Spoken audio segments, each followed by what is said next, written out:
Ano ba yan? Aga-aga, nagsing tuloy ako. Tawag ng kaibigan ko. Kasi meron daw siya nakaaway dito sa may gym, sa may court. Ang laki daw ng katawan. Kumbaga nakasalubong niya eh. Binangga daw siya, inangasan. Kaya humingi sa akin ng tulong. Ayaw ko pa naman sa ganyan yung may naagrabyado mga kaibigan ko. Eh nung ngayon kung malaki katawan niya, ako bahala. Diyan ako galit na galit eh.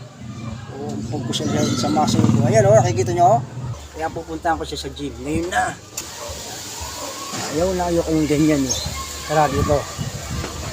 Naangasan yung kaibigan ko ha. Pupunta ko siya sa court dito. Hi sir, laki palang katawan mo. Gusto mo upakan yata. Yayain lang sana kita kumain sa tapsulugan. Sure ka, tira. Hello pre. Yun, nabawihan ko na. Oo, kawawa nga sa akin pre. Pagpasok ko ng gym, binigwasan ko agad eh. Langya yun.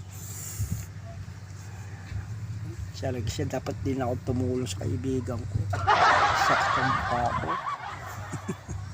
Aray ka. Yelo, kailangan ko yelo. Mahal yelo nga.